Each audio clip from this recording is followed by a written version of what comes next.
నవరసంబులుకు నాట్యమయూరియై మూల శబ్దంబుల మోక్షహంస.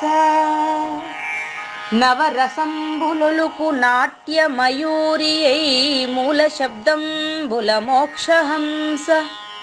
పరమ పవిత్రమౌ పరమాత్మ గీతయే నేడు నాట్యంబాడుచుండెగనుమా.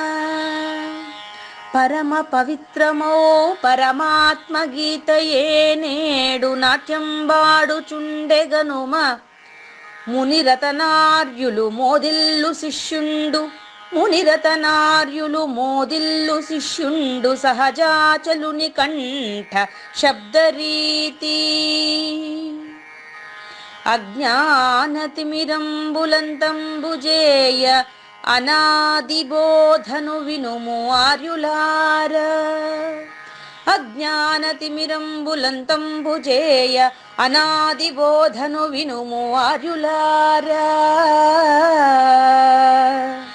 వినుము ఆర్యులార. తెలిపే జ్ఞానేశ్వరుల్ గీతన్ దివ్యరీతి. తెలిపే జ్ఞానేశ్వరుల్ గీతన్ దివ్యరీతి. ఆణిముత్యమీ గ్రంథము అచలులార. ఆణిముత్యమీ గ్రంథము అచలులార. ఆదరించిరి గీతను అచల ఋషులు గురుని వాక్కుగా గ్రహించి గురుతుగనుడు. ఆదరించిరి గీతను అచల ఋషులు గురుని వాక్కుగా గ్రహించి గురుతుగనుడు. హరి ఓం శ్రీ గురుభ్యో నమః. ఓం నమో భగవతే వాసుదేవాయ. ఓం నమో నారాయణాయ. ఓం నమః శివాయ.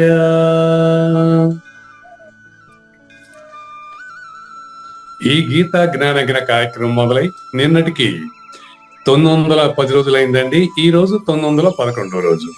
ఈ గీతా జ్ఞానజ్ఞ కార్యక్రమం సంకల్పించి నిర్వహిస్తున్న శ్రీ విద్యాసాగర్ గురువు గారికి, శ్రీ వెంకటేశ్వర గురువు గారికి వందనాలు. కార్యక్రమంలో పాల్గొన్న ఆత్మస్వరూపులందరికీ తరపున, అలాగే శ్రీ శివరామ దీక్షితుల వారి రచన యూట్యూబ్ ఛానల్ తరపున హృదయపూర్వక స్వాగతం, వందనాలు. గురువు గారిని కార్యక్రమం ఆరంభించమని కోరుతున్నానండి. సర్వము గురువుమయము, సర్వము గురువుమయము. భవరోగ వైద్యుడతడని తెలియుము. సకల విద్యల నిలయము దక్షిణామూర్తి అతడని తెలియుము. మూగవాణి మాటను, ఈ మూగవాణి మాటను శ్రోతలు కోటలు దాటించును. గురుకృపా సిద్ధితోనే నేనెంత ఆనందముందినానో. నిజయోగి శ్రీకృష్ణుడు నిజ భక్తుడైనట్టి అర్జునుండు. ఈరి సంవాదామృతం జనులారమణ పాలిట అమృతం. వేదవ్యాసుడు దీనిని జనుల యద వికసించునట్లుగాను మహాభారతమందున వెలిగించే కోటి సూర్యుల వెలుగుతో. నిత్య సత్య శాశ్వతమైన పరిపూర్ణంలో లేఖన జరుగుతున్నట్లుగా మనకు తెలియబడుతున్న పవిత్రమైన శ్రీమద్ భగవద్గీత జ్ఞానేశ్వరీయ జ్ఞానయజ్ఞంలో 910 ఎపిసోడ్ల తర్వాత 911వ ఎపిసోడ్లో, అంటే మనకు ఆగస్టు చివరి రోజు, ఆగస్టు 31, 2023 సంవత్సరంలో ఒకేసారి 11, 12, 13 ఈ 3 కంద పద్యాలని కలిపి ఈ కృష్ణ ప్రభువుల భావాన్ని తెలుసుకుంటూ శ్రోతలందరికీ సాదర స్వాగత సుమాంజలి. శ్రీ గురుభ్యో నమః. శ్రీమద్భాగవత కృష్ణదేశిక ప్రభులు రచించిన 292 కందార్థ దరువులు సంపూర్ణంగా జ్ఞానయజ్ఞంలో రోజుకొకటి చొప్పున వ్యాఖ్యానించబడిన విషయం శ్రోతలకు విదితమే. ఈ కందార్థ దరువులను రచించిన 9 సంవత్సరాల వరకు అవి ముద్రణకు నోచుకోలేదని, వాటిలోని నిగూఢ భావాలను మరింత స్పష్టం చేస్తూ రచయిత క్షరాక్షరోపాధి ద్వయదోషరహిత పరమతత్వ కందములు 261 రచించారని, తదుపరి సద్గురు శుభాశీస్సులతో ఈ రెండూ కలిపి ఒకే పుస్తకంగా ముద్రించారని పెద్దలు చెప్పగా విన్నాం. పుస్తకం ఇప్పుడు మన భక్తులతో చాలా మంది దగ్గర ఉంది. ఈ కందపద్యాలు భగవద్గీతకు ఉత్తర గీత వలె సద్గురు భక్తులకు కందార్థ దరువులలోని ఎన్నో సమస్యలకు సమాధానమై విలసిల్లుతోంది. ఎంతో ఉపయోగకరమైనటువంటి ఈ కందపద్యాలను రోజుకు ఒక్కొక్కటి చొప్పున వివరించాలని అడిగిన ప్రత్యక్ష శ్రోతల కోరిక మేరకు జ్ఞానయజ్ఞంలో శ్రీకృష్ణ పరమాత్మ సందేశానికి ముందే ప్రతిరోజు కృష్ణ ప్రభువుల దర్శనం మహద్భాగ్యంగా భావిస్తూ ముందుకు వెళదామా?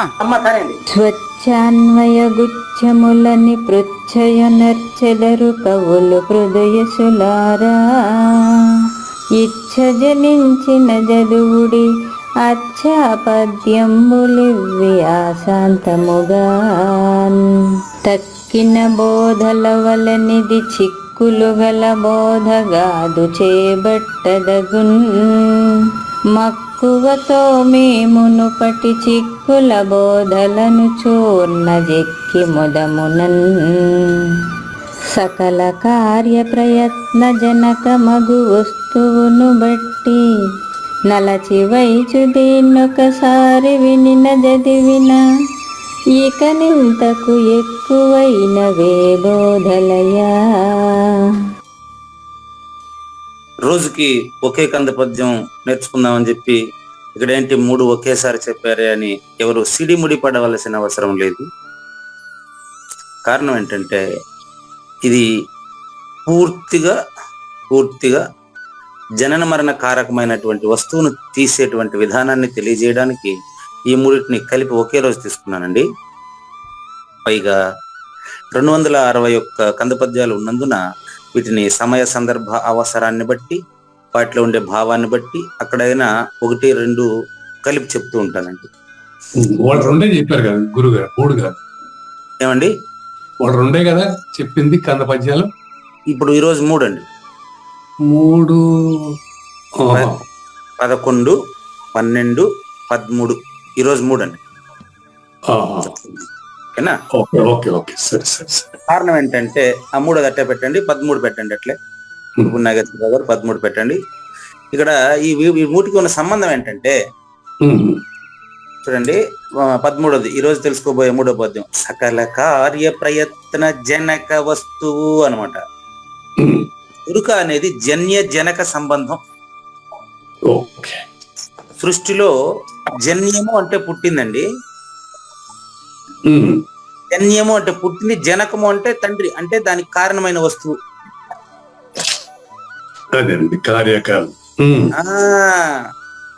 ఆ కార్యకారణ వస్తువుని ఒకటిగా కనిపించి తీసేస్తది, ఒకటిగా చూపించి తీసేస్తది. చూడండి, ఇప్పుడు సింపుల్ కదా. ఇప్పుడు విత్తనము చెట్టుని తండ్రి అంటాము, విత్తనమును పిల్ల అంటాము. ఎప్పుడు చెట్టులో విత్తనం కనపడ్డప్పుడు, చెట్టులో విత్తనం చెట్టుకు కాసిందే కదా విత్తనము. చెట్టు తల్లి, విత్తనం పిల్ల. చెట్టు తయారు కాకముందు విత్తనాన్ని చూపించినప్పుడు ఇదే తల్లి, రాబోయేదే పిల్ల.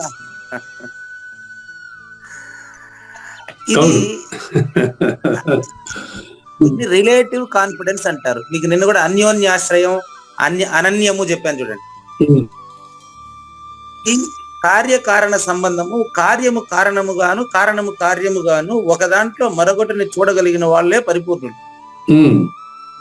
వీటిని విడివిడిగా చూసేవాళ్ళు ఎరుకలోని వారు. అదే సంబంధం. అన్నపు సూక్ష్మాంశం మనసు ఎన్నగా నేరంబు ప్రాణము ఎప్పుడు కలవదో, కలవకపోతే పరిపూర్ణం అని చెప్పారు కానీ విడిపోతే అని చెప్పలేదు. ఈ సూచన ఈ మూడింటికి కలిపి చెప్తానండి. ముందుగా 11 చూడండి.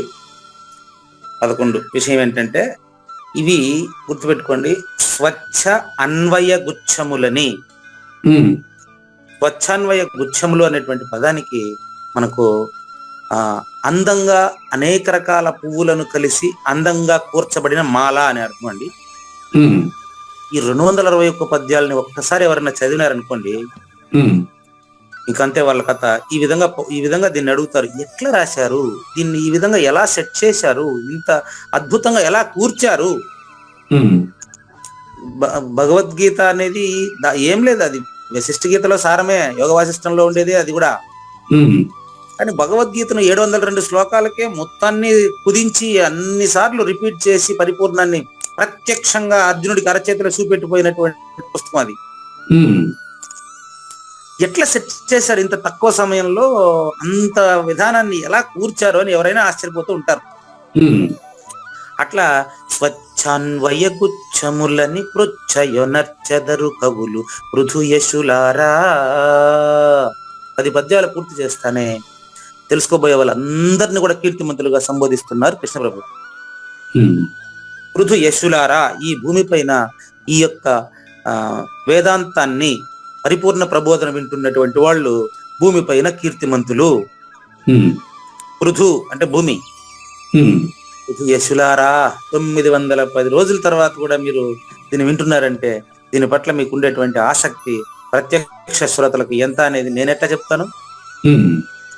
కాబట్టి పృచ్ఛయొనర్చెదరు ఎట్లా సెట్ చేశారు, ఇతను ఎట్లా నేర్చుకున్నాడు దీన్ని, ఇది ఎట్లా రాశారు, ఇంత స్పష్టంగా ఎట్లా రాశారు, ఇట్లా ఎలా గుదిగుచ్చారు అని ఎవరైనా సరే ప్రశ్నిస్తారండి. చూడండి, నిన్నటి వరకు ఏమైందంటే పూర్వకవి స్తుతి కుకవి నిందలు జరిగాయి. పూర్వకవి స్తుతి అంటే ముందు ఉండేటువంటి పరిపూర్ణుల్ని స్తుతించుట. కుకవి నింద అంటే ఈ పరిపూర్ణ బోధకు అడ్డం పడే వాళ్ళని తిట్టడం. ఇది వచ్చి ఏ రచయితకైనా కామన్ అండి, సహజంగా ఉంటుందండి. ఇది కావ్య రచనలో, పుస్తక రచనలో ఇది ఒక భాగం అండి. కావ్య ప్రారంభంలో పూర్వకవిని స్తుతించడం, సూర్యజనులో ఈ గ్రంథపు సారము కనువారు అంటే పూర్వకవి స్తుతి. ఘోరవారాసి చేరిన వారలు దీన్ని వచింపుదిరే వాళ్ళ గురించి తెలియదు వాళ్ళకి. నెక్స్ట్ అట్లాగే గొప్ప ప్రతిష్టకు మిక్కిలి తిప్పలబడు నృతతికి ఎప్పుడు తీరదు, ఇది కుకవి స్తుతి. కుకవి నింద, సారీ, పూర్వకవి స్తుతి. ఒప్పుల కుప్పగు బోధ ఇది. దీన్ని ఎవరైనా కూడా వింటే, అటువంటి సూర్యజనులు గాని వింటే ఖచ్చితంగా ఇది నిజమని ఒప్పుకుంటారు. అట్లా లాస్ట్ లో నిందతోనే ముగించారు నిన్న 10వ శ్లోకంలో. అక్కడికి కుకవి నింద పూర్తయింది. అంటే ఒకసారి కూడా వినకుండా ఊరికే వికవిక నవ్వేటువంటి వాళ్ళు కుకవులు ఆ మాట పెట్టాడు ఆయన. అంటే కుకవి నింద అక్కడికి పూర్తయింది అని అర్థం. కుకవి అంటే వినే వాళ్ళని వినలేకుండా చేసేవాడు. ఈయనకేం తెలియదు, పదంటారు అంటాడు. ఇక్కడ ఏం ఉపయోగం లేదు, ఇతనికేం తెలియదు అంటాడు. ఇతనికేమీ తెలియదు అనేదానికి ఆ చెప్పేవాడికి ఏం తెలుసు అనేది క్వశ్చన్ చేసుకోవాలా. అది ఇక్కడ అతన్ని మనం అంటే ఇక్కడ గురువు గారు చెప్పేది. ఇతనికేమీ తెలియదు అనే కుకవివేత్త, తెలిసినోడు ఉండవేమో చూడు అయ్యా. ఎట్లా ప్రకటించక మీ శౌర్యం, పరిపూర్ణంలో నువ్వు లేవు కదా నాయన. రమణ మహర్షికి తెలీదు, అన్నమయ్యకి తెలియదు చెప్పేదానికి నువ్వు ఏడుండవు. ఇట్లా అనమాట ఇది కుకవి నింద కంప్లీట్ ఆడికి. ఇప్పుడు ఇది ఎన్నో ఎపిసోడ్లు అయినప్పటికీ, ఎన్ని పేజీలు అయినప్పటికీ, అమృతం తాగిన కొలది అది ఇంకా వస్తానే తాగుతా ఉంటే అది అయిపోదు అనమాట. అది ఇంకా ఇంట్రెస్ట్ అయితేనే ఉంటది అని స్వచ్ఛాన్వయ గుచ్చములు, స్పష్టంగా గుదిగుచ్చగలిగినటువంటి మాల ఎంత అందంగా ఉంటుందో ఈ పద్యాల్లో ఉండే భావాలు కూడా మనసుకు అంత ఆనందాన్ని కలిగిస్తూ ఉంటాయి అని. ఎట్లా దీన్ని చేకూర్చారు, ఎట్లా తయారైంది పుస్తకం అని చాలా మంది ప్రశ్నిస్తారండి. ఇంత గొప్ప ప్రబోధ పైన ఇచ్చ జనించిన మీకు కూడా అది ఇష్టంగా ఉంటే చదువుకోండి. అచ్చాపద్యంబులివి ఆశాంతముగాన్, ఆ నుంచి అమ్మహ వరకు, కా నుంచి క్ష వరకు, అంటే అకారాదిగా ఉండేటువంటి మొత్తం కంప్లీట్ 261 పద్యాలని ఆశాంతం పూర్తిగా చదవండి. అన్ని అచ్చా పద్యాలే. స్థుతి పదాన్ని ఆదానం చేసుకున్నారు గురువు గారు ఇక్కడ. అచ్చ అంటే మంచి పద్యాలు, మంచి భావాన్ని కలిగినటువంటి అందరికి ఇది మంచిగా చేస్తుంది. చూడు, ఎవరికి చేయదు ఈ పద్యాలు. అచ్చ అంటే మంచి అని అర్థం అండి. కాబట్టి అద్భుతంగా రాయబడినటువంటి అద్భుతంగా కూర్చబడినటువంటి ఈ సెట్టింగ్ నాకు చాలా ముచ్చటేసి చాలా ఆశ్చర్యం వేసిందండి. దీంట్లో సారాంశం ప్రకటించేసి ఉన్నాను ఆల్రెడీ. 28లో గురు శిష్యుల సంవాదం అనేది కలగా ఆయన కల్పించి స్టార్ట్ చేస్తాడు 28వ కంద పద్యంలో అండి. 39లో పూర్తి చేసి 40 సమాప్తం చేస్తాడండి. నిన్న కూడా చెప్పాను, 28వ కంద పద్యంలో స్టార్ట్ చేస్తాడు, 40లో పూర్తి చేస్తాడు. 261 వరకు చెప్తాడు రిపీటెడ్ గా బోధ స్థితి పురుష లక్షణం మనకు కలగడం కోసం.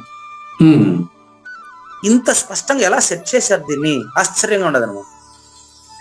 అయితే మొదటి 2 కంద పద్యాలను కంప్లీట్ చేశాడని. కలకందాలు ఇవి చూడండి, ఈ కలకందములను వినుడు ఓ కలనరులారా అని చెప్పి అది పంచదశి. ఆ కళ మోక్షమును చెందను అంటే మూలం లేని గుర్తుగేశ్వరం లేదని చెప్పేదానికి షోడశి. మాట లేనట్టు బయలులో మాట ఎక్కడ కలిగింది ద్వాదశి. ఆ 2 పద్యాల్లోనే సెట్ చేశాడు. మళ్ళీ మనకు బోధ పైన ఇంట్రెస్ట్ కలిగించాడు. కుకవి నింద చేశాడు, పూర్వకవిని స్థుతించాడు. ఇంత స్పష్టంగా ఉండేటువంటి ఈ యొక్క ప్రబోధను ఎలా సెట్ చేశారు, ఆయన ఎంత ప్రతిభావంతులు అని చాలా మంది ఆశ్చర్యపోతారండి. అందుకని ఇది నంబర్ 12 చూసుకోండి.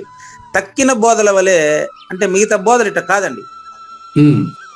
మిగతా బోధలు అంటే ద్వైత, అద్వైత, విశిష్టాద్వైత ఏ బోధ తీసుకున్నప్పటికీ, ఏ పుస్తకం తీసుకున్నప్పటికీ అందులో చిక్కులు ఖచ్చితంగా ఉంటాయండి. ఆ చిక్కులు ఏంటో చెప్తాను మీకు. ఒక ఆయన ఒక విషయాన్ని ప్రతిపాదన చేసినప్పుడు దానికి ఇంకొక ఆయన వచ్చి ఆక్షేపణ చెప్పుట అద్వైతవాదంలో ఉంది. అట్లయితే మరి ఇట్లా ఎట్లా అవుతుంది, అది రైట్ అయితే మరి ఇది ఎలా అవుతుంది అనేది ఉంటాయడా. అది అద్వైత బోధల సహజం. అది మహాద్వైత బోధ అట్లా కాదండి. మక్కువతో మీ మునుపటి చిక్కుల బోధలను, మీ సర్వ సందేహాలని మీరు చాలా సార్లు అప్పటికప్పుడు స్పందించి అవునండి స్పష్టంగా ఉందండి, నాకు కరెక్ట్ గా ఉందంటారు. తర్వాత నాకు అంటే ఎరుకకు మాయ సహజం కదా. కాబట్టి మళ్ళీ నామరూపాల్లోకి దిగి మనం ప్రశ్నించడం, గురువు గారి సమాధానం చెప్పడం అనేది ఇట్లా చెప్తూనే ఆస్పర్శ యోగంలో పూర్తిగా గురు శిష్యుల రద్దు అనేటువంటిది మహాద్వైత బోధలోనే కద్దు, వేరే చోట లేదు. కాబట్టి మీరు దీన్ని వదలబాకండి. మక్కువతో అంటే చాలా ఇంట్రెస్ట్ గా మీరు గాన సాధన సంపదతో సద్గురుమూర్తిని ఏ మాత్రం మొహమాటం లేకుండా కావూరు నాగేశ్వర ప్రసాద్ గారి వెళ్ళి ప్రశ్నిస్తూ రండి. వచ్చినారంటే చిక్కుల బోధలను చూర్ణ చెక్కి, 2 అర్థాలు ఉన్నాయి. చూర్ణ చెక్కి అంటే పూర్తిగా పొడి చేసి లేకుండా చేసేస్తుంది మీ సందేహాలని. మీ ప్రశ్నలను పరిప్రశ్నలుగా మార్చి, మీ ప్రశ్నలను స్పష్టంగా పెట్టి, మీ ప్రశ్నలను మార్చి మిమ్మల్ని ఏమార్చి మీరు లేదని స్పష్టంగా తెలియజేసి మీరే పరిపూర్ణులని తెలియజేస్తుంది. అది ఈ యొక్క బోధలో ఉండేటువంటి గొప్పతనం. దీనివల్ల నాకు ప్రయోజనం ఏంటయ్యా అని మీరు అడిగితే 13లో ఉంది చూడండి ప్రయోజనం. చూడండి, మనిషి లక్ష్యం ఏంటి అంటే ఆనందంగా ఉండడం అంటాడు. ఇది జన్య జనక సంబంధం. సకల కార్య ప్రయత్న జనక మగు వస్తువును బట్టి అంటే మనిషికి ఎన్ని శాస్త్రాలు చదివినా ఏం చదివినప్పటికీ చివరి ఫలితం ఏమడుగుతాడు తెలుసా? ఆనందంగా ఉండడం అంటాడు. అంటే ఆనందం ఇతని కంటే వేరుగా ఉంది అనుకుంటాడు. అందుకే కదా అడుగుతాడు జనక మగు వస్తువు. అదే పుట్టుక కారణం. నీకంటే వేరుగా నువ్వు ఏది కోరినా, ఆనందం కోరినా, ఏం కోరినా అది పుట్టుక కారణమేనండి. అంటే ఆనందం నీకంటే వేరుగా ఉంది అనుకుంటాడు. ఇంకో దాంట్లో ఏదో ఉందనుకుంటాడు. అదే వచ్చింది ఇక్కడ తప్పు. నువ్వే ఆనంద స్వరూపం అని చెప్పేది మహాద్వైతం. రెండోది లేదు. అప్పుడు జనక వస్తువుని తీస్తారు అంటే సమిష్టిలో వెరీ క్లియర్. చూడండి చెప్పాను చూడండి మీకు. ఎప్పుడు కూడా ఎష్టి సమిష్టిలో ఏకమై తెలుసుకొని మహాకారణంలో అంటే శూన్యంలో నాగేశ్వర ప్రసాద్ అనేటువంటి వస్తువును ఇది తీసేస్తదండి. పూజారి వెంకటేశం ఎందుకు పుట్టాడు అనేది కాకుండా పూజారి వెంకటేశం సమిష్టిలో పుట్టలేదు అనేటువంటిది క్లియర్ గా తీసి పక్కన పెడుతుందండి. ఇది క్లియర్ అండి. కాబట్టి చూడండి, సకల కార్య ప్రయత్న జనకమగు వస్తువు సచ్చిదానందం. సచ్చిదానందం అండి. సృష్టి అంతటి కారణమైనటువంటి వస్తువును తెలియజేస్తుంది అద్వైతం. ఉమ్, పరిపూర్ణంలో లేకనే తోచినటువంటి వస్తువు ఏదో అదే అద్వైతం. ఉమ్, దాన్ని ఏం చేస్తుందంటే ఇది మహాద్వైత ప్రబోధలో ఏం చేస్తుందంటే నలచి వయచు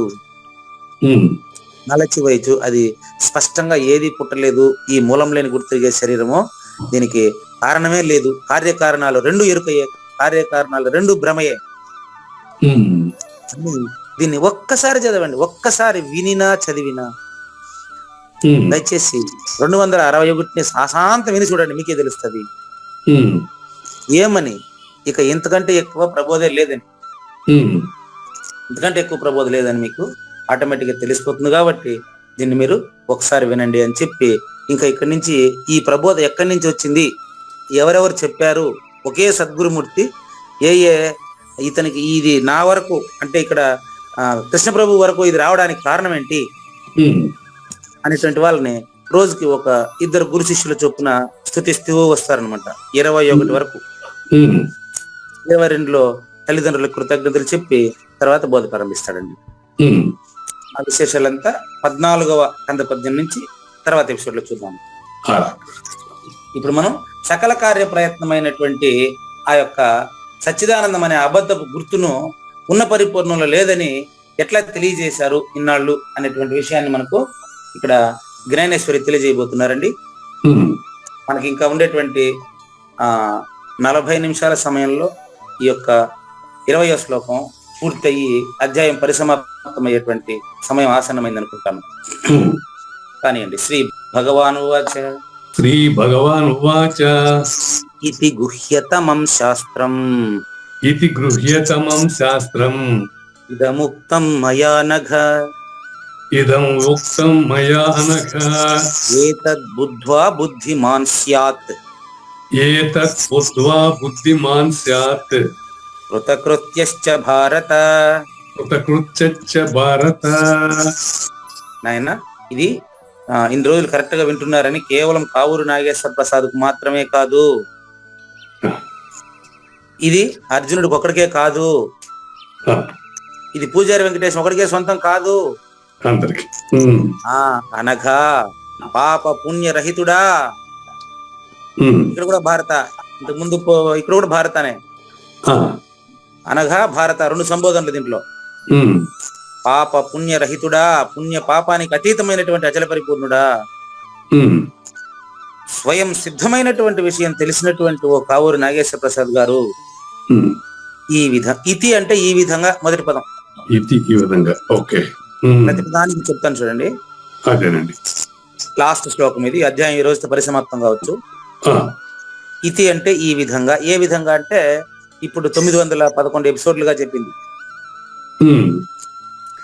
గుహ్యతమము లక్ష్యం ఏంటంటే సకల కార్య ప్రయత్న జనకమైన వస్తువుని తీసేయడం కదా, అది గుహ్యతమము. ఈ పదము 15 అధ్యాయాల్లో ఇక్కడే వాడారు. రాజ విద్య రాజగుహ్యం అన్నారు, తర్వాత ఇప్పుడు గుహ్యతమం అనే పదం ఇక్కడ వాడారు చూడండి. నెక్స్ట్ గుహ్యతరం అనే పదం 18 అధ్యాయంలో వాడతాడు. ఇది వ్యాస భగవానుడి యొక్క కవితా నైపుణ్యం. అది గుహ్యము అంటే రహస్యం అండి, గుహ్యతమము అంటే బట్ట బయలైన రహస్యము.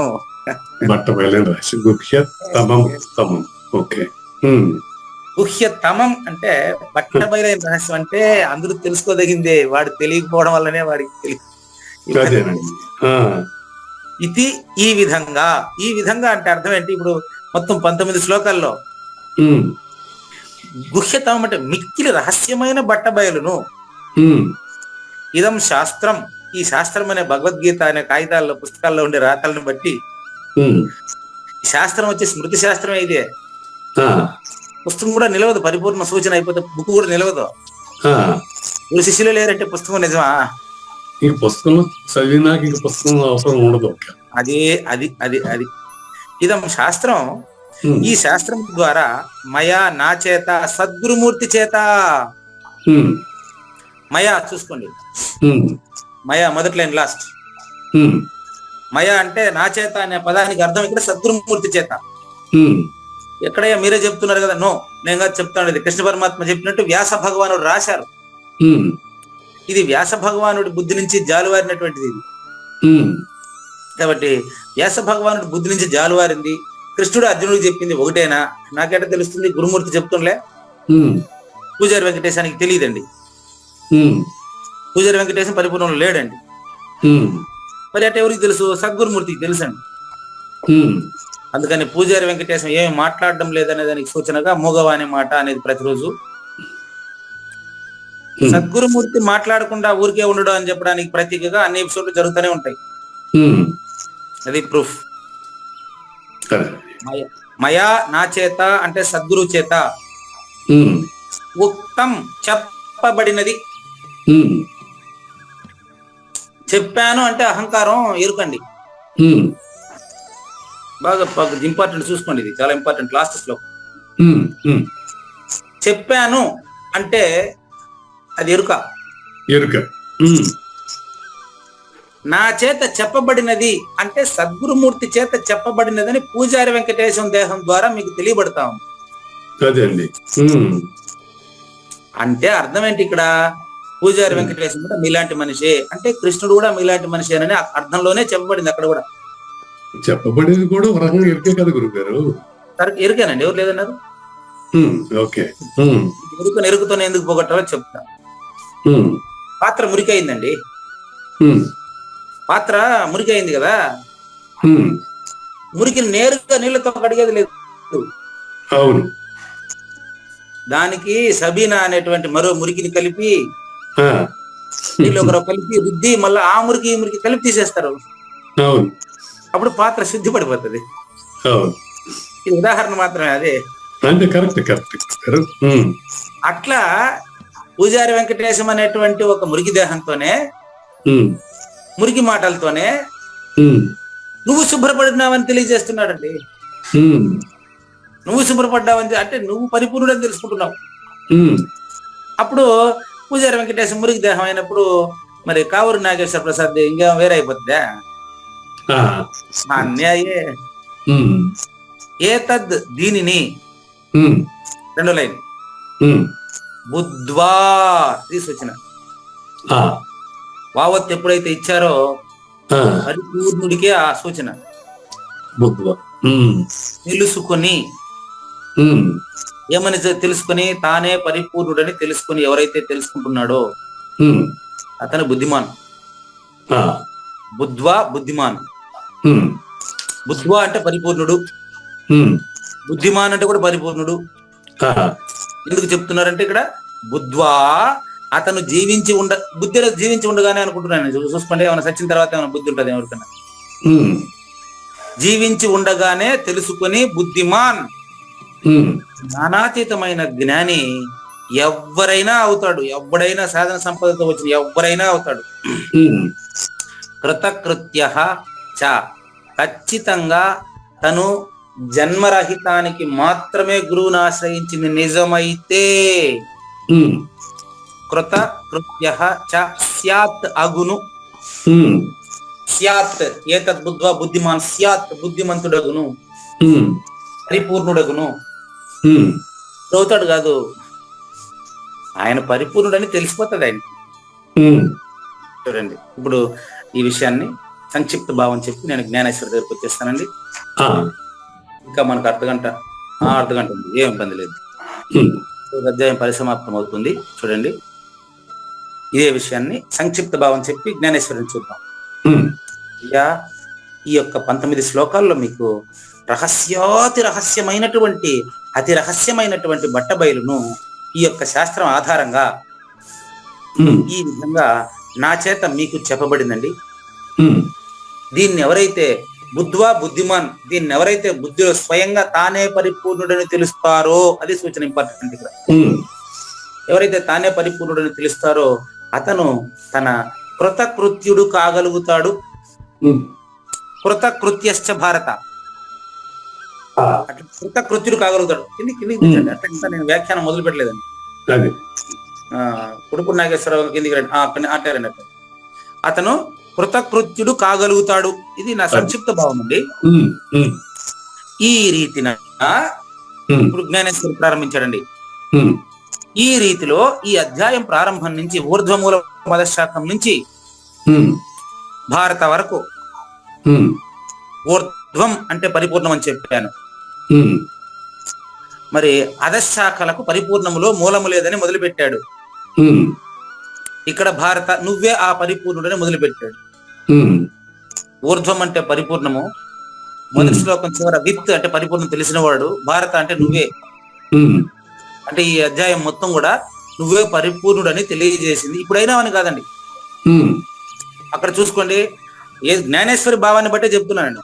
ఉమ్, ఈ 15వ అధ్యాయంలో ప్రాప్తి అనే మాట ఉండి, ఇది ప్రాప్తస్య ప్రాప్తం.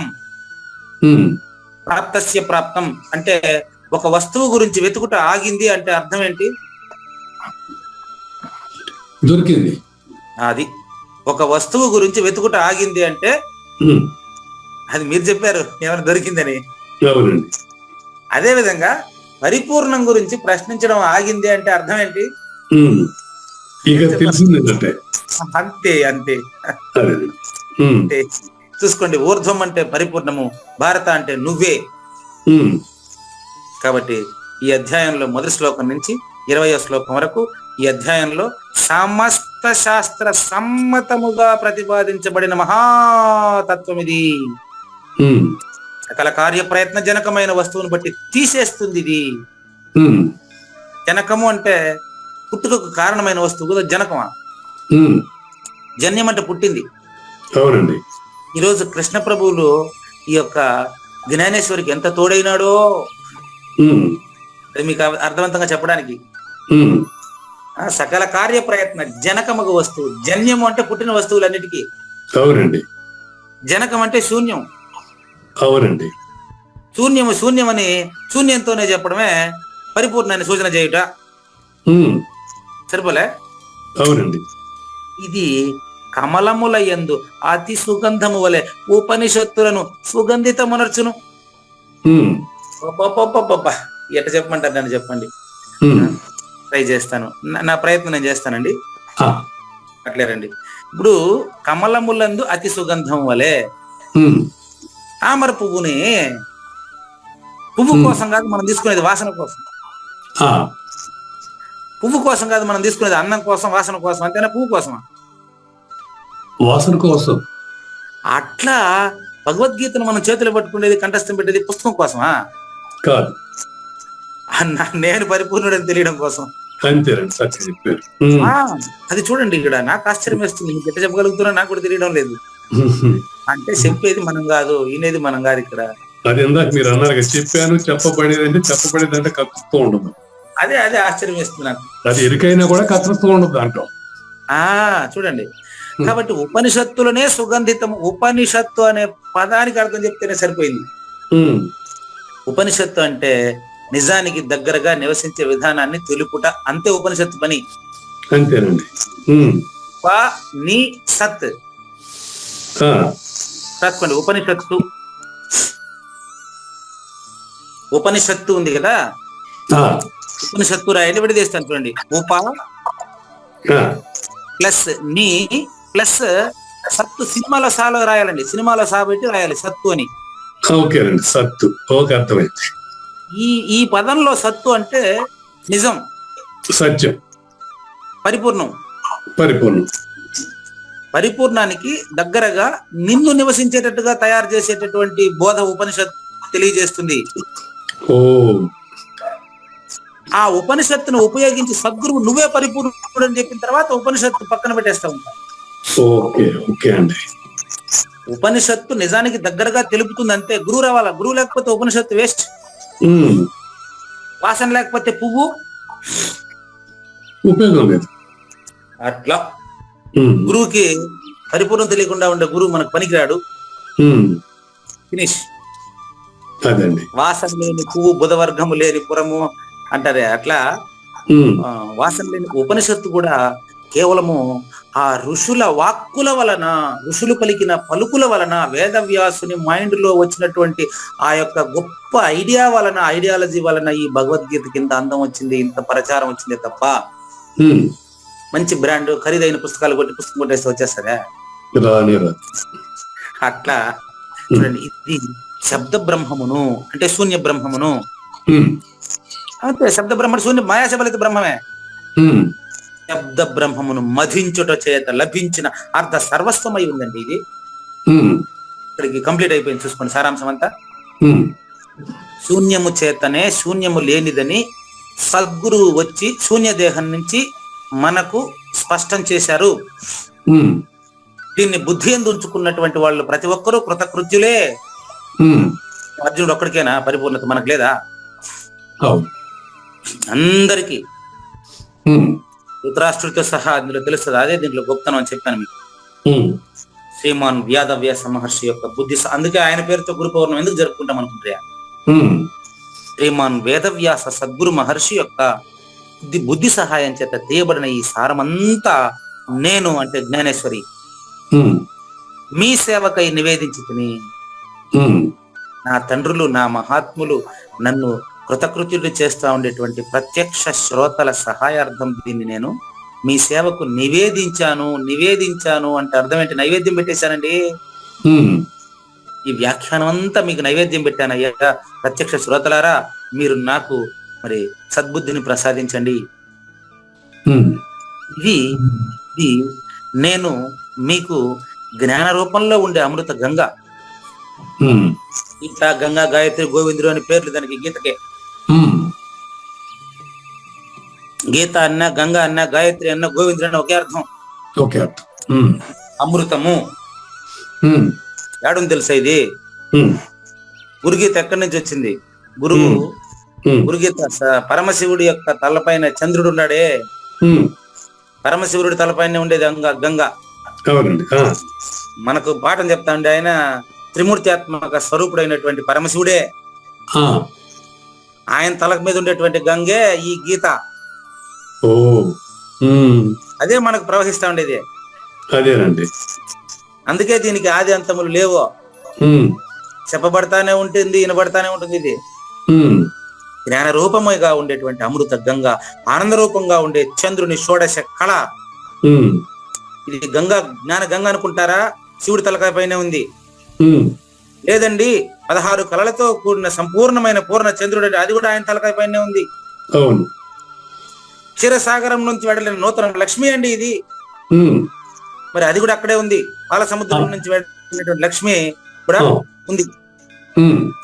ఇందువలన ఇది తన పద వర్ణ అర్ధ రూపమున ఉండే పుస్తకం మాత్రమే కాదు. ఈ భగవద్గీత మాత సాక్షాత్తు పాల సముద్రంలో పుట్టినటువంటి లక్ష్మీదేవి. అంటే శ్రీ మహావిష్ణువు లక్ష్మీదేవిని శ్రీ మహావిష్ణువుకి ఇస్తారు కదా. అంటే లక్ష్మి అతన్ని నుంచి వచ్చింది, అతనే అవుతుంది. అన్ని ఇక్కడ కృష్ణ ప్రభువుని తీసుకొచ్చి పెడతా. ఇప్పుడు నేను ఇక్కడ పలుకున కలిగిన అర్థము పలుకును విడనాడి నిలవబడు చోటు ఇంకేది? గోవిందుడి నుంచి వచ్చినటువంటి గీత గోవిందుడు కాకుండా వేరే ఎట్ట అవుతుందండి? కాబట్టి తన సద్గురుమూర్తి యొక్క పదము అంటే శబ్దం అండి. అంటే శబ్దాత్మకము వర్ణాత్మకంగానే తెలియబడుతుంది పరిపూర్ణ బోధ ఎప్పుడు కూడా. అయితే శబ్దార్థములను మీరినటువంటి దాన్ని తెలియజేస్తుందండి. గమనించండి, మాది వేరు మీది వేరు కాదు. మాది శివరామ దీక్షిత సాంప్రదాయం అండి, మీది వేరే సాంప్రదాయం అండి. అక్కడే ద్వైతం వచ్చి కూర్చుంటది. జాగ్రత్త పడండి. చెప్పాక అది వరసే కాదు, అది చూసుకోండి. తన అంటే సద్గురుమూర్తి తన పద వర్ణ అంటే శబ్దాత్మకము వర్ణాత్మకము అయి ఉన్నటువంటి లేనెరుకతోనే జీవితముతో నన్ను తప్ప మరి దేనిని ఎరుంగదు. శబ్దాత్మకము వర్ణాత్మకము అయినటువంటి ప్రకృతి లక్ష్మి, శూన్య లక్ష్మి అందులో జడాజడములు ఉంటే కూడా అది నన్నే ఆశ్రయించి ఉంది. పరిపూర్ణాన్నే ఆశ్రయించి ఉన్న భావం పరిపూర్ణమే. అది ఇక్కడ చెప్తారు చూడండి అన్నమాట. ఆ లక్ష్మి ఎదుట చూడండి, ఈ లక్ష్మి సద్గురుమాత లేక సద్గురు ఎదుట అక్షరము అక్షరము అనే రెండు నిలబడి ఉంటాయండి. ఎదుక ఎప్పుడు రెండు రకాలుగానే ఉంటుందండి, అక్షరము అక్షరం. కానీ ఈవిడ పొరపాటున కూడా ఆ రెండింటి వైపు చూడదు. ఎందుకంటే మానవ జన్మ కదా, మానవ జన్మ సద్వినియోగం చేసుకుని పొరపాటును కూడా ఆ అక్షరాక్షరముల వైపు ఎరుక వైపు చూడకుండా తన సర్వస్వమును పురుషోత్తముడనైన నాకే అర్పించినది. ఉమ్, ఉమ్, పురుషోత్తముడనైన నాకే అర్పించింది, సద్గురుమూర్తికే అర్పించింది అని అర్థం. అదండి. ఉమ్, పురుషోత్తముడు అంటే ఫస్ట్ పర్సన్. ఉమ్, అందువలన నా తల రాతను మార్చేది ఈ యొక్క గీత. ఉమ్, చెరువులో గీత, సంసారంలో గీత, ఉమ్. విజేత. ఆ, చెరువులో ఈత విజేత, ఆ, సంసారంలో గీతే విజేత. ఆ, ఈ సంసారమునందు ఈ గీత అంటే అచల పరిపూర్ణ ప్రబోధన ఇచ్చేటటువంటి ఏక నిష్ఠ గల పతివ్రతే ఈ గీత. ఆ, గుర్తుపెట్టుకోండి, ఆ పతివ్రత గీత. అందుకనే నా తల్లి అగ్ని పునీత సీత అంటాడు ఉమ్, ఆయన. కాబట్టి ఏక నిష్ఠ గల పతివ్రత ఈ గీత. ఈ గీత ఎప్పుడు కూడా ఎరుకను ప్రతిపాదన చేయదు. ఎరుకను ప్రతిపాదన చేసింది అంటే నిన్ను పరిపూర్ణుడుగా ప్రతిపాదన చేయడానికి చెప్పింది అంతే. సాంఖ్యము, తారకము, అమనస్కం ఇవన్నీ కూడా అంటే గీత ఈ విషయ ప్రపంచాలని పోనీది కదా. పోనీదు. ఉమ్, ఇంకా పరిపూర్ణమే. అందుకనే కదా గీతలో స్నానం చేస్తే పుట్టుకు లేదంటా ఉండేది. ఆ, ఇప్పుడు చెరువులో స్నానం చేస్తే అప్పుడు ఆ శరీరానికి మలినం పోద్ది. ఆ, సద్గురుమూర్తి చేత గీతలో స్నానం చేస్తే నీకు పుట్టుకే లేదు. అది కథ. కృష్ణ పరమాత్మ ఎప్పుడు విషయాల గురించి చెప్పాడు, ఆయన ఎప్పుడు చెప్పలేదు. అందుకనే చెప్తాడు, సంసార సాగరం ఘోరం కర్తుమిచ్చతి యో నరహ. ఘోరమైన ఈ సంసారాన్ని దాటాలనుకున్నటువంటి వాడు ఉమ్, గీతానావం సమాసాధ్యం పారం యాతి సుఖేన సహా. గీతను ఆశ్రయించండి. గీతే గురువు దగ్గరికి నేను పిలుచుకుని పోతుంది. అంతే గురుగారు. ఉమ్, గీత అనే నామని ఆశ్రయించండి. గీత పిలుచుకుని పోతుంది గురువు దగ్గరికి. ఎట్ట పట్టణం వల్ల 702 శ్లోకాలని ఒక్కటి వదలకుండా బట్టి కంఠస్థం పెట్టిన బట్టి గుడ్డిగా అంతే. ఆ, గీతే పిలుచుకుని వెళ్ళిపోయింది తలపల్లి మురళీధరన్ గారి దగ్గరికి నన్ను. ఆ, ఓ, రైట్. అవును, 10 కిలోమీటర్ల దూరంలో ఉండే ఒక ఆశ్రమంలో భగవద్గీతని 10 మందికి పంచడానికి వెళ్ళాను నేను. ఉమ్, అంటే పుస్తకాలని. ఉమ్, అక్కడ ఆయన సుగీత ముక్తి పరమార్థం అనే ఒక పుస్తకంతో ప్రత్యక్షమైనాడు గురువు గారు. ఉమ్, అప్పుడు ఆయన అప్పటికే 90 వయసు ఆయనకి. ఉమ్, మరి ఆ విధంగా చాలా ఆశ్చర్యకరంగా ప్రతి జీవితంలో కూడా గీత మాత నిన్ను కడ చేరుస్తుంది. అనుమానమే లేదు. గీతను నమ్మండి. ఉమ్, గీత వచ్చినటువంటి వాడు చెరువులో తేలడం నిజమైతే, గీత సారం వచ్చినటువంటి వాడు సంసారంలో తేలడం నిజం. సంసారంలో జనన మరణ సంసారంలో నుంచి బయటకు వచ్చేయడం నిజం. చూడండి, ఆ గీతను 910 ఎపిసోడ్లుగా కావూరి నాగేశ్వర ప్రసాద్ గారు, వారితో పాటు ప్రత్యక్ష శ్రోతలు, వినబోయే వాళ్ళు వింటున్నారు. వీళ్ళు చూడండి, ఈ గీతా శాస్త్రము నేను నా నోటితో చెప్పదగింది కాదండి, కాదండి, కాదండి. గీతా శాస్త్రం అనేది నోటితో చెప్పేది కాదు. ఇప్పుడేది పరిపూర్ణ బోధన అర్థమైపోలే. నోటితో చెప్పేది కాదండి. కాకపోతే దీన్ని మీరు ఎట్టనట్ట డీకోడ్ చేసుకోబోకండి.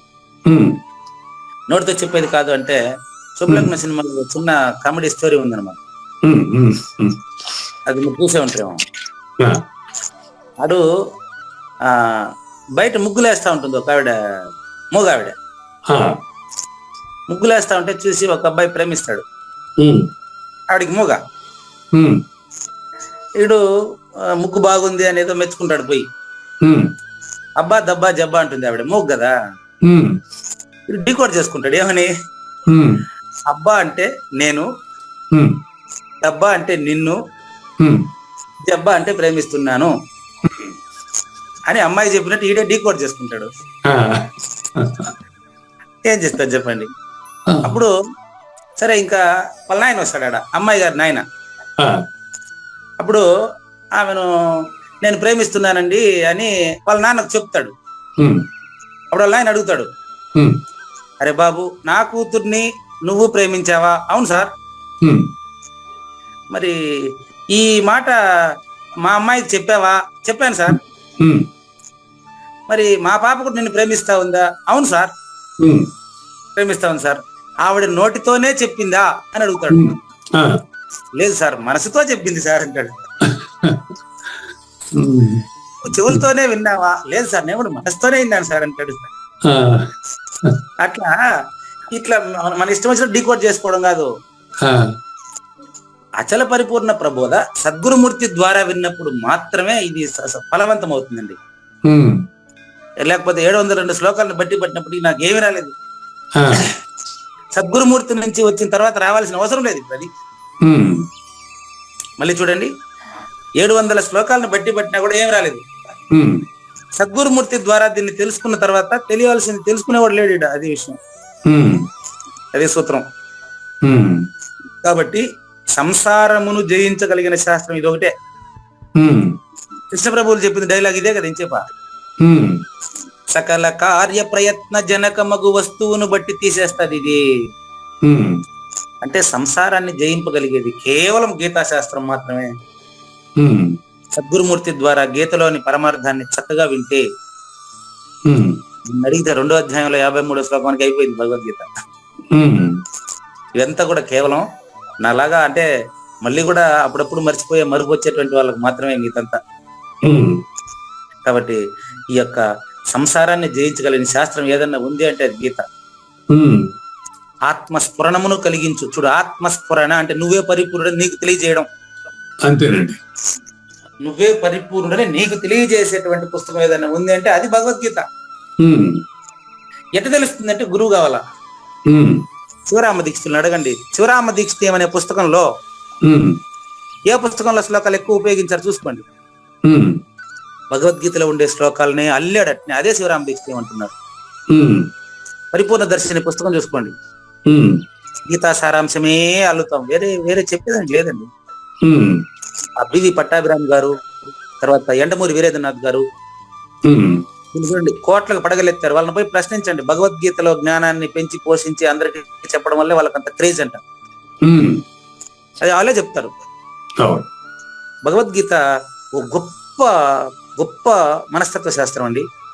అవును, డిఫరెంట్ గా. భగవద్గీత ఆ పరిపూర్ణ ప్రబోధను స్పష్టంగా బోధించగలిగినటువంటి గురువు ఉంటే భగవద్గీతలో 2వ అధ్యాయం 53వ శ్లోకానికి భగవద్గీత అయిపోయిందండి.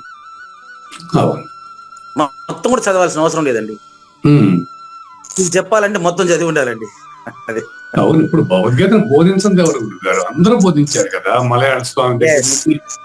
నుంచి చెప్పండి ఎవరు, శంకరాచార్యుల దగ్గర నుంచి సత్యసాయిబాబా దగ్గర నుంచి అందరూ మెన్షన్ చేసే దగ్గర. కాబట్టి నువ్వే పరిపూర్ణుడని నీకు తెలియజేసే మంత్రాక్షరం ఏదైతే ఉందో అది గీతలోనిదే నాయన. ఇప్పుడు మీరు చెప్పింది ఈ మాటే. ఉమ్, సాయిబాబా ఒకసారి తన శిష్యుడికి చెప్తాడట, సాయిబాబాకు చదువు రాదు అనుకుంటాడు ఆయన.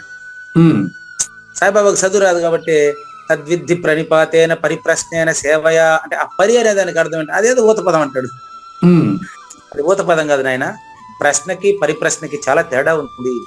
ఉమ్, నేను జన్మరహితుడినే, ఖచ్చితంగా నేను జన్మరహితుడినని నేనే ఎట్లా తెలిసేది అని వచ్చేసేటువంటి ప్రశ్న పరిప్రశ్న.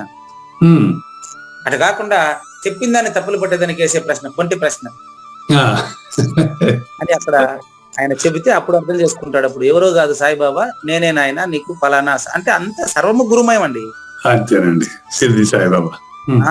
కాబట్టి కావూరు నాగేశ్వర ప్రసాద్ గారు ఈరోజు ఈ శాస్త్రాన్ని మీ ద్వారా ఇంత విపులంగా తెలుసుకుంటానని నేను ఎప్పుడు అనుకోలేదండి.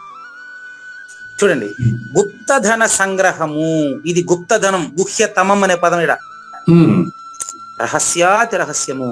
ఆహా, బట్టబయలుగా ప్రపంచానికి పంచిపెట్టబడతా ఉంది అంటే అది మీ పరిప్రశ్నల వల్లే. మీ ఎదురుగా కావూరి నాగేశ్వర ప్రసాద్ గారి ఎదురుగా 2023లో మళ్ళీ జ్ఞానేశ్వరి భావం పూర్తిగా ఓపెన్ చేసి ప్రపంచానికి పంచిపెట్టబడుతుంది. ఇది మన ఇద్దరి మధ్య చర్చించబడుతూ ఉండేటువంటి ఇది చైతన్య రూపి అయిన త్రిమూర్త్యాత్మకుడైన కైలాస పర్వతం పైన శంకరుని తలపైన దాచి ఉంచిన గురుగీతలో ఉండే భావమే ఈ భగవద్గీత. శంకరుని తలపైన ఉండేటువంటి గంగ భగవద్గీత గంగ. ఆ గీత అనే గంగను ఆసక్తితో కావూరి నాగేశ్వర ప్రసాద్ గారు 2023లో లాగి ప్రపంచానికి తెలియజేశారు. నేడు మీరు ఖచ్చితంగా 2వ గౌతముడే. అంటే గౌతముడు మీరు ఒకటేనని అర్థం అంటాను, ఇంకేం లేదు. ఈ గౌతముడు సప్త ఋషుల్లో ఒకడండి. గౌతముడు సప్త ఋషుల్లో ఒకడు. మీరు కూడా అంతటి వారేనని మనకు ప్రభు అంటే కృష్ణ మన గురువు గారు చెప్తున్నారండి జ్ఞానేశ్వరం. మీరు కూడా అంతటి వారే, ఏమి ఫీల్ అవసరం లేదు. సప్త ఋషులు పూర్తిగా పరిపూర్ణులు కాబట్టి సప్త ఋషుల్లో. కానీ సప్త ఋషులు వ్యాసుడు ఉండడు దాంట్లో, చూస్తాం. ఎందువల్ల గురుగారు? ఏమండి, ఎందువల్ల అంటారు? వ్యాసుడు సర్వస్వం కాబట్టి. ఓ సర్వం గురుమయం. సప్తఋషులు వ్యాసులు ఉండరు. Okay okay. గురు స్వరూపులు అంటే వీళ్ళు. గురువు అంటే అంతటా ఉండేవారు, రెండవది లేనిది కదా గురువు. వ్యాస పౌర్ణిమ, గురు పౌర్ణిమ ఒకటే. కానీ గురువుగా భావించేది మాత్రం మనం సాజన్మ సాకార సద్గురుమూర్తిని గురువుగా భావించి సేవిస్తేనే ఈ రహస్యం తెలుస్తుంది. మన అచల గురు పరంపరలో ఆయన పేరు ఉండదే, కానీ అది గురు పౌర్ణమి అన్ని అచలాశ్రమాల్లో ఆయన ఫోటోకి పెట్టి చేసుకుంటా ఉంటారు, శ్రీకృష్ణ పరమాత్మ ఫోటోనే పెట్టుకుంటూ ఉంటారు. కాబట్టి వ్యాసో వై విష్ణు రూపాయ వ్యాసరూపాయ విష్ణువే నమో వై బ్రహ్మనిధయే వాసిష్ఠాయ నమో నమః. ఆ ఒకే శ్లోకంలో వచ్చేసి వ్యాసుడు కృష్ణుడు, వ్యాసుడి తాత తండ్రులు మొత్తం అదే వస్తుంది. శక్తే పౌత్రమ కల్మషం. ఇట్లా అంటే మీరు కూడా అంతటి వారే. చూడండి, మీరు ఆసక్తితో బయటకు లాగినటువంటి ఈ యొక్క సందర్భంలో రెండవ గౌతమ మహర్షిలాగా మీరు తెలియబడుతున్నారు ప్రజలకు. సరైన రీతిన నా శుద్ధ స్వరూపమును చూచుటకు, శుద్ధ స్వరూపమును చూచుటకు, పరిపూర్ణాన్ని చూసేదానికి ఇప్పుడు నువ్వెవరో తెలుసా? ఆ ఎదుట పెట్టబడిన అద్దం లాగా. ఒక వ్యక్తి అద్దంలో పోయి చూస్తే తనకు తాను స్పష్టంగా కనిపిస్తాడు. అవును. ఒక పరిపూర్ణ సద్గురుమూర్తిని చేరితే వీడు తనకు తానే పరిపూర్ణుడుగా తెలియబడతాడు. ఇది దాని అర్థం. అద్దం లాగాని కాదంటే అద్దం లాగానే అంటే అద్దంలో చూసే రూపంలా కాదు, ఆ రూపం లేదని తెలుస్తుంది వీడికి. నామ రూప క్రియారహితం అని తెలుస్తుంది. అట్లా ఇక్కడ సూచన, ఇక్కడ విషయ సూచన అది డబల్ అర్థం. అది ఓ రకంగా చెప్పాలంటే. నెక్స్ట్ అట్లాగే చూడండి, మళ్ళీ ఒక ఉదాహరణ చెప్తున్నాడు మనకు అర్థం కాదని. చంద్రుడు మరి నక్షత్రాలతో నిండినటువంటి ఆకాశము స్పష్టంగా సముద్రంలో ఎట్లాగైతే పూర్తిగా యాజ్ ఇట్ ఈజ్ కనిపిస్తుందో దాపెట్టుకోకుండా, అట్లా నువ్వు కూడా ఈరోజు గీత సహితముగా నన్ను కూడా కావూరి నాగేశ్వర ప్రసాద్ అనేటువంటి అంతఃకరణంలో మనసులో ప్రతిబింబింపజేసుకున్నారు. మీ హృదయంలో మీరే పరిపూర్ణాన్ని ప్రత్యక్షం చేసుకున్నారు. ఇప్పుడు నేను ప్రత్యేకంగా బయట ఎక్కడ ఉంటాను? నీ హృదయంలోనే ఉంటాను. అందుకనే వాదనలు మది లేని సాధుల హృదయమున్న గలదది యథామృతము. అది ఒకటే, రెండోది కాదు అది. అటువంటిది నీ హృదయంలో ప్రతిబింబించిన తర్వాత అక్కడ నాగేశ్వర ప్రసాద్ కానీ పూజారి వెంకటేశానికి కానీ స్థానం ఎక్కడుందయ్యా? ఇప్పుడు నీలో త్రిగుణాలు తొలగిపోయింది తండ్రి. నీలో త్రిగుణములనే మలం తొలగిపోయింది. గీతా సహితముగా నా నివాస స్థానం అయినావు అంటే పరిపూర్ణమే నువ్వు అయినావు. ఇప్పుడు ఈ గీతను నేనెట్ట వర్ణించేదయ్యా బాబు? దీన్ని వర్ణిస్తుండేదంతా నువ్వేనయ్యా. అంతే అంతే కదా, నువ్వు ప్రశ్నించబట్టే కదా నేను చెప్తానా. అంటే ఇప్పుడు నేను చెప్పేది నాలో భగవంతుడు ఉంటే ఇంకా రెండోది ఉండేది ఉండదు. అంతే, పరిపూర్ణ పద్ధతి వ్యవహారం. ఈ విధంగా ఎట్లాగైతే ఒక కావూరి నాగేశ్వర ప్రసాదే కాదు, సర్వ సద్గురు భక్త జనులారా ఎవరైనా సరేనండి, నా ఈ జ్ఞాన రూపి అయిన లతని రింగిన వాడు సమస్త మోహముల నుండి ముక్తులగును. సకల కార్య ప్రయత్న జనక మగు వస్తువును తీసేసుకుంటాడు. అయ్యా, అమృత రూపంలో ఉండే నదిని సేవించడం చేత రోగములన్నీ పరిహరించి అమరత్వం ప్రసాదించి మానవుడిని సమస్త విధముల సుఖవంతుని చేస్తుందంటారే, ఆ విధం అది ఉదాహరణ. దానికి ఇప్పుడు జరిగేది ఏంటంటే ట్రీట్మెంట్. ఈ గీతా జ్ఞానంలో ఒక్కసారి స్నానం చేసిన తర్వాత ఇది ఎప్పుడు జనన మరణాలకు సంబంధించిన భ్రాంతిని మళ్ళీ తిరిగి నీకు రానివ్వదంటే ఆశ్చర్యమే ఉందండి. ఈ గీత కలుగు చేసేటువంటి నువ్వే పరిపూర్ణుడు అనేటువంటి స్థితికి అవును ఎప్పుడైతే కలిగిందో రెండవది ఉంది అనేటువంటిది నీకు రాదు, ఇంక ఐడియా రాదండి. ఇప్పుడు పెద్ద పెద్ద గురువులు వాళ్ళు బ్యాక్ రాలేదు కదా, విషయాలు ప్రపంచంలోకి రాలా. అది కానీ రమణ మహర్షి కానీ వీళ్ళందరూ మరి తిరిగి అక్కడ బ్యాక్ వచ్చారు, వాళ్ళు రాలేదు కదా. వెరీ గుడ్, నువ్వు అలాంటి వాడివే తండ్రి. అదే చెప్తా ఉండేది, నువ్వంటే ఇక్కడ వింటున్న ప్రతి ఒక్కరు అలాంటి వారేనా. ఆయన మీరు ప్రయత్నం చేసుకోవాలంతే. శ్రద్ధావాన్ లభతే జ్ఞానం తత్పరః సంయతేంద్రియ అన్నట్లు ఎవరి శ్రద్ధను బట్టి అందరికీ అర్హత ఉంది. మానవుడికి ఈ జ్ఞానం కలిగినప్పుడు చూడండి, కర్మలు కూడా ఈ జ్ఞానం వలన ఆయువు నిండిపోయినదని తలంచి ఆనందంతో లయమైపోతాయి. ఎట్లా? సంచితం లేదు, ఆగామి లేదు, ప్రారంభం లేదు, పరిపూర్ణంలో. పరిపూర్ణుడిలో మాత్రం ఎలా ఉంటాయి? ఉండవండి. ఒకసారి పరిపూర్ణుడు అయితే ఉండవు. ఒక వస్తువుని వెతకడం ఆగిందంటే అర్థం ఏంటి? దొరికిందని ఆ ఇక పరిపూర్ణాన్ని దొరకాల్సింది గురించి లేదని. ఎస్, పరిపూర్ణాన్ని గురించి వీడికి ప్రశ్న లేదు అంటే అర్థం ఏంటి? ఆయన Hmm. పరిపూర్ణుడు. ఉమ్, కర్మరూపి అయినటువంటి మందిరం పైన జ్ఞానం అనే శిఖరం ఎక్కినప్పుడు కర్మలు తమంతట తామే ఆగిపోవును. ఉమ్, మిద్దిపైకి ఎక్కాలా అన్నప్పుడు ఉమ్, లాస్ట్ ఎక్కిన తర్వాత ఎక్కడం ఆగిపోతుంది. ఉమ్, ఉమ్. అది చెప్తున్నాడు. ఎక్కినవాడు ఉన్నాడా లేదా మళ్ళీ చెప్తా మీకు. ఎక్కడం ఆగిందా లేదా? ఆ, అంతే. ఇప్పుడు మెట్లు ఇంకా ఎన్ని మెట్లు ఎక్కాలబ్బా, మోకాలు నొస్తుందబ్బా. ఎక్కేసిన తర్వాత ఎక్కడం ఆగిపోతుంది ఇంకా. అవును. అట్లా తెలుసుకోవాలంటూ ఉంటావు. తెలుసుకునేవాడు లేకుండా పోతా ఉంటాయి. మళ్ళీ ఏం తెలుసుకుంటావు? అవును, మెట్లంతా ఎక్కినాక ఎక్కాల్సిందే ఉంటది. ఇందువలన జ్ఞాని అయిన పురుషుడు చేయవలసిన పని ఏది ఉండదు. అంటే పరిపూర్ణుడికి పనే ఉండదు అంటే అర్థం ఏంటంటే సోంబేరేనే, లేదు. కర్తృత్వం లేదని. కర్తృత్వం లేదు. అదే మీరు ఇందాక చెప్పబడినంటే దాని కరెక్ట్ గా ఉంది. జ్ఞాని అయిన వాడు చేయవలసిన పని ఏది మిగిలి ఉండదు. ఉమ్, అంటే అర్థం ఏంటి? అతను పరిపూర్ణమైనటువంటి అచల పరిపూర్ణుడుగా ఆయనే మిగిలాడు. ఉమ్, అందులో ఎరుక లేనిదని తెలుసుకున్నాడు. అది. ఉమ్, ఇంతటితో సర్వోపనిషత్తుల సారం పూర్తి చేశారు. ఉమ్, ఇది విన్నటువంటి శ్రోతకు అంతఃకరణం చక్కగా పరిపూర్ణం తానేనని తెలిసిపోయింది. ఆ, ఇప్పుడు అతని నుంచి బయటకు సాజన్మ సాకార సద్గురుమూర్తి అవుతున్నాడు అతను. ఉమ్, విన్నటువంటి అతను సాజన్మ సాకార సద్గురుమూర్తి. అతని నుంచి బయటకు పొంగసాగింది అమృతం. ఉమ్, ఆ అమృతమే వ్యాసదేవుని ప్రసాదం వలన సంజయుడికి దొరికారు. అది. ఉమ్, దాన్నే సంజయుడు ఈ యొక్క అమృతాన్నే ధృతరాష్ట్రుడు అనేటువంటి ఒక ఎరుక కలిగినటువంటి వ్యక్తికి అన్నప్రాసన చేసినట్లుగా పంచిపెట్టడం మొదలెట్టాడు. ఉమ్, ఈ అమృతపు కృప వలనే మరణ సమయంలో కూడా ధృతరాష్ట్రుడు చక్కని పరిణామాన్ని పొందాడు. ఓ, ఓ, ఓ, ఓ, ఓ. సాధారణంగా ఒక్కొక్క శ్రోత అనధికారిగా తోస్తాడు. ఇన్నాళ్ళు ధృతరాష్ట్రుడికి ఏం రాదు అనుకుంటా ఉంటాం మనం. ఉమ్, ధృతరాష్ట్రుడు కూడా చివరి రోజుల్లో ఈ గీతా జ్ఞాన యజ్ఞాన్ని అస్పర్శ యోగాన్ని ప్రాక్టీస్ చేసి ఆయన మరి తానే పరిపూర్ణుడని తెలుసుకుంటే మనమంతా ఎందుకు తెలుసుకోలేము? అంతేనండి. అంత అజ్ఞానంలో ఉన్నాం మనమా? మనకున్న కాసింత జ్ఞానం ఉంది కదా, ప్రయత్నం చేయొచ్చు కదా.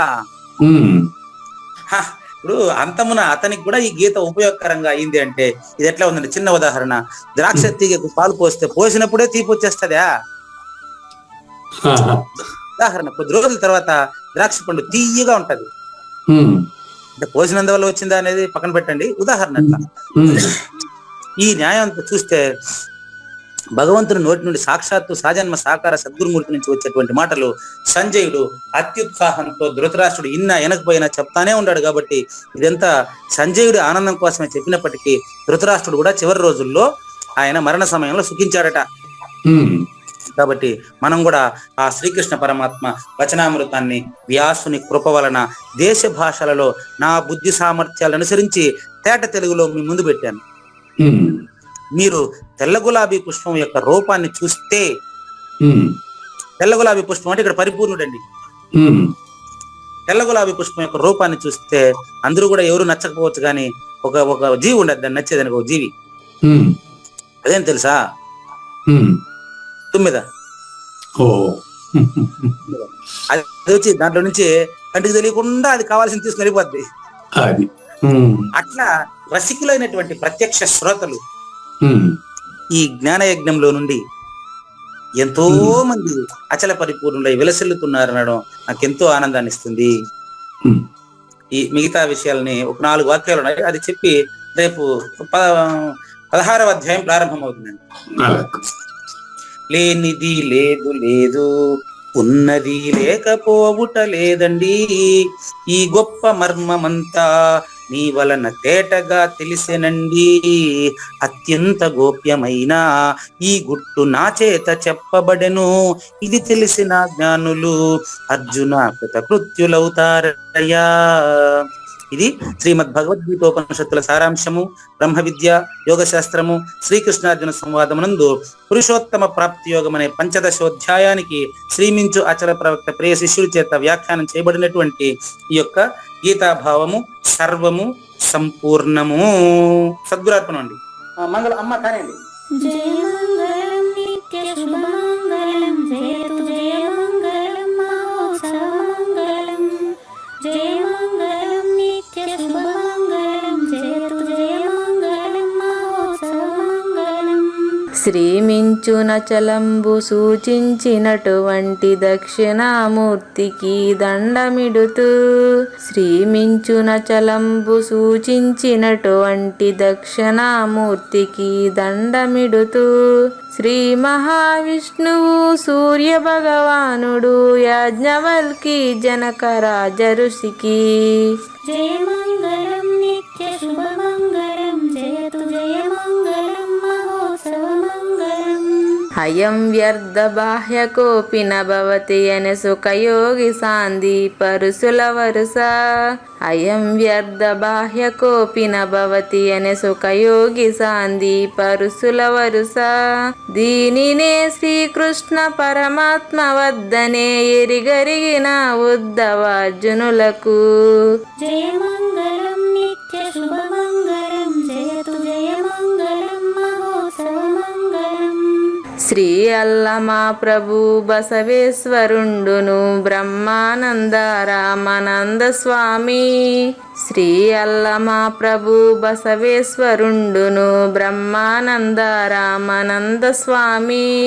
నవరసాలు లిఖించు నాట్యమయూరిగా గీతను మలచిన జ్ఞానేశ్వరులకు జయ మంగళం నిత్య శుభమంగళం జయతు జయ మంగళం మహోత్సవ మంగళం.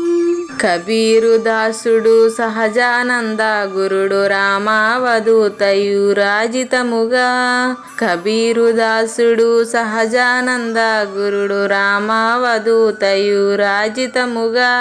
అంబికా శివయోగి శ్రీవేమన నిరంజన వెంకయ్య తిరువెంగళార్యులకును జయ మంగళం నిత్య శుభమంగళం జయతు జయ మంగళం మహోత్సవ మంగళం. శ్రీ బృహద్వాశిష్ట సిద్ధాంతమును చేసి జనన మరణ భ్రాంతి జడుపు బాపి. శ్రీ బృహద్వాశిష్ట సిద్ధాంతమును చేసి జనన మరణ భ్రాంతి జడుపు బాపి. అచల సాంప్రదాయమవనిలో నెలకొలిపి అందించినట్టి శివరాములకును జయ మంగళం నిత్య శుభమంగళం జయతు జయ మంగళం మహోత్సవ మంగళం. మెప్పైన బోధల తిప్పలు బాపిన అప్పయ్య మంత్రియు అచల గురులు. మెప్పైన బోధల తిప్పలు బాపిన అప్పయ్య మంత్రియు అచల గురులు. పరశురామ సీతారామ స్వామి ప్రభులు నరసింహ యోగి గురువర్యులకును జయ మంగళం నిత్య శుభమంగళం జయతు జయ మంగళం మహోత్సవ మంగళం. కంద కందార్థములనందించి బృందముకు రంది పాపిన కృష్ణ ప్రభువునకును. కంద కందార్థములనందించి బృందముకు రంది బాపిన కృష్ణ ప్రభువునకును. పలుకులా కందనిది పరబయలు ఇది అని పలికిన ఫీల్కాన లక్ష్మణునకు జయ మంగళం నిత్య శుభమంగళం జయతు జయ మంగళం మహోత్సవ మంగళం. ఫీల్కాన లక్ష్మణుల ప్రియ శిష్యవర్యుండు అవధూతయని పేరావనియందు. ఫీల్కాన లక్ష్మణుల ప్రియ శిష్యవర్యుండు అవధూతయని పేరావనియందు. పాఠాలు నేర్పించి పీఠాలు ఏర్పరచి శంఖబాపిన వెంకటేశ్వర అవధూతకు జయ మంగళం నిత్య శుభమంగళం జయతు జయ మంగళం మహోత్సవ మంగళం. బట్టబయలున ఎరుక పుట్టనే లేదని బాలాజీ సింగు ఈ కీలు తెలిపే. బట్టబయలున ఎరుక పుట్టనే లేదని బాలాజీ సింగు ఈ కీలు తెలిపే. మూలమూలేనట్టు ఎరుకేమి లేదు జయమంగళం నిత్య శుభమంగళం జయతు జయమంగళం మహోత్సవమంగళం. నరస్వప్నము వంటి సురస్వప్నమిది అని పరిపూర్ణ దర్శినిని ప్రకటపరచి, నరస్వప్నము వంటి సురస్వప్నమిది అని పరిపూర్ణ దర్శినిని ప్రకటపరచి, సహజాచల రాజయోగి సద్గురు కృపచే సాంప్రదాయక గురుల సరసన జేరే. జయమంగళం నిత్య శుభమంగళం జయతు జయమంగళం మహోత్సవమంగళం. నిష్కల్మషానంద నిజ గురుని శిష్యుండు లింగమూర్తి లిపిని పొందుపరచి, నిష్కల్మషానంద నిజ గురుని శిష్యుండు లింగమూర్తి లిపిని పొందుపరచి, కార్వేటి నగరము పురవాసుడైనట్టి పూజారి వెంకటేశునకంకితం విధి. జయమంగళం నిత్య శుభమంగళం జయతు జయమంగళం మహోత్సవమంగళం. జయమంగళం నిత్య శుభమంగళం జయతు జయమంగళం మహోత్సవమంగళం. జై సద్గురు ప్రభు మహారాజ్ కి జై. జై గురుదేవ్ అండి. శ్రోతలందరి తరపున వెంకటేశ్వర గురువు గారు ధన్యవాదాలు చెప్తూ శాంతి మంత్రం. పూర్ణమదః పూర్ణమిదం పూర్ణాత్ పూర్ణముదచ్యతే పూర్ణస్య పూర్ణమాదాయ పూర్ణమేవ అవశిష్యతే. ఓం తత్సత్. ఓం శాంతి శాంతి శాంతి. హరి ఓం. న తద్భాసయతే సూర్యో న శశాంకో న పావకః యద్గత్వా న నివర్తంతే తద్ధామ పరమం మమ.